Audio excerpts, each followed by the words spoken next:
Hi everybody, I have a story here from Jamie, and this is older from that spam folder that I found.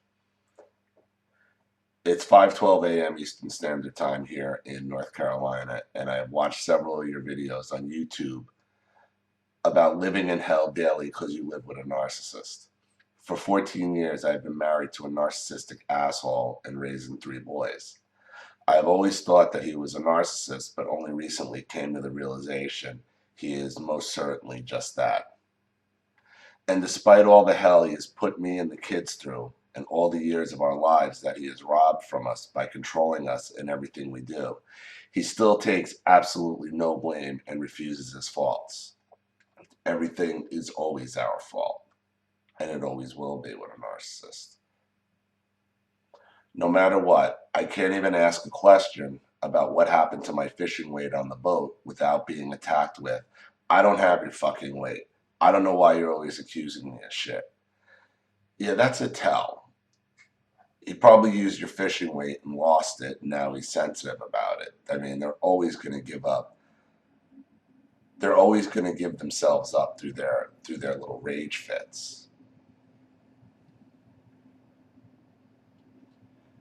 I simply asked him if he had seen my weight.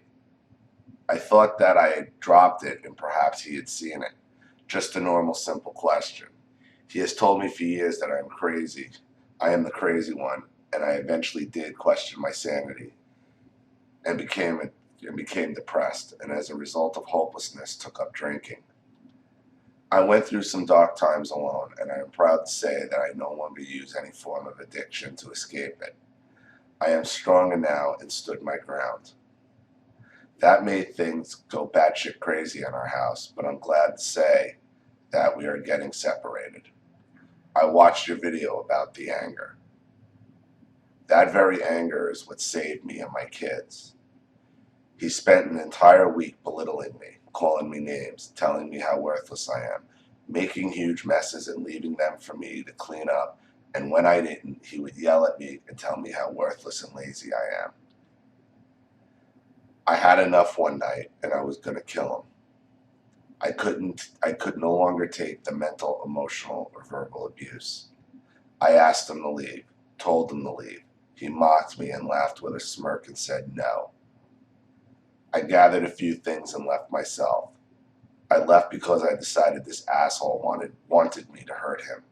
He wanted me to attack. He wanted me to look like the crazy one, and he would look like the victim that he loves to play. And you're absolutely right. And it just shows the depths that the narcissist will put their safety at personal risk just to make you look crazy.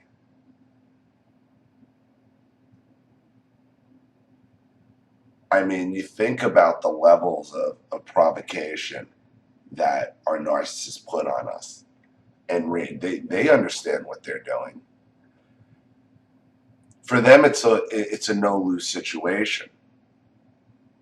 Because when they're belittling us and we crack and we break, and then they got us under control. But if we go and we were to attack them, then they get to play the victim anyway, and then say you're crazy and violent.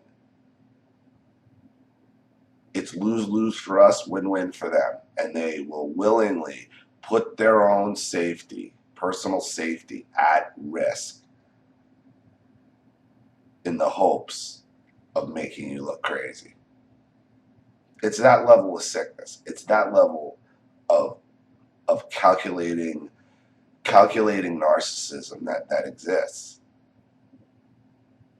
There's something really dangerous about these people, and they won't ever change. Someone who is going to go to the level of knowingly trying to drive you to make a move on them physically, hurt them, stab them, to put themselves at that risk. Do you think that person will change ever?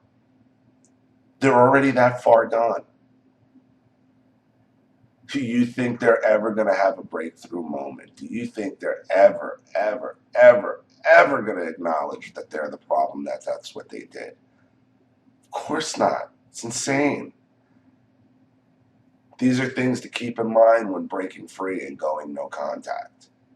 Look at the level that the narcissist will go, to the point that they put their own physical safety at risk. You're not changing that mentality. Not now, not a year from now, not ever. Get away. I spent the night with a friend and told him about all the hell I was going through. He was my saving grace by offering me a safe haven, shelter so that I wasn't fearful for what I may do, or what my husband may do. Sharing your experiences on YouTube is a positive and very uplifting, empowering tool that allows all of us who have been victims to compare, relate, and realize we are not alone in this battle. There are other people out there who have experienced the same things. It really sends a message of hope. God bless you, brother. It's people like you, people with good hearts and beautiful souls, despite the hell you've been through, and yet willing to reach out to others who may be going through this hell and give them hope. I almost have my full degree in psychology, but unfortunately my husband put a halt on my college continuance. But I am now a survivor, and my spirit is thrilled to be free again. I feel reborn and can't wait to experience life and myself again. But for myself and everyone that has gained something from your videos, thank you. Thank you for being your brother's keeper and sending positivity into the world. I haven't slept in 2 days from the stress of trying to figure out how, as a homemaker with no job, will be able to support myself and 3 teenage boys on a monthly income of $28.98, which isn't even enough to cover the cost of our basic monthly expenses, starting this weekend when he moves out and sets us free. I have stressed and looked, applied, and been interviewed for so many jobs lately. Of course, being a stay-at-home mother for nearly 14 years, minus the short lengths of time I was able to work, and my husband was okay with it, before it would quickly become a problem because I didn't make enough money to even waste his money in gas and get me to and from work. I would bring home around $400 a week, but that was worthless compared to his $1,500 a week. Sorry if that was confusing, but I'm sure you understand that I am exhausted, so I am rambling. But the point is, despite my fears after watching your videos and several other people's videos, I now have no worries except getting away and staying away. My time is now, and I am so thankful that I stumbled across your videos. May God bless you, and you live the rest of your days in love and peace. Unsung hero. Well, thank you very much, Jamie. That was very kind at the end. But thank you for backing up my point about us talking about this. Whether it's me putting it out there, I'm reading your stories. I'm telling your stories for you on this channel. So it's not necessarily, I'm just like really the vehicle, and you want my opinion for some reason. So I give it. But you guys are the ones helping each other. And I understand I'm the vehicle for that, because I can do it. I guess I have the ability to do it.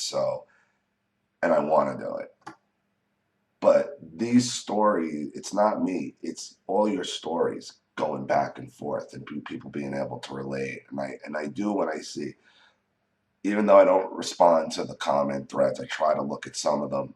And I see a lot of friendships and bonding in the comment threads as well, which is helping immensely too. So, I think the good outweighs the bad. But the main theme I want to get across in your video, and I'm so glad you're getting out, and I hope you did, because this is old. This is several months old because it was in the spam folder. I would like to know how you're doing now, and an update. And I'm glad you got out. But my main point here to everybody, because again, your awakening and your strength has now come through no contact, realizing you need this guy out of your life, out of his life, locked away as far as you possibly can. It's a little harder with children involved, I know, but you're doing everything you possibly can do.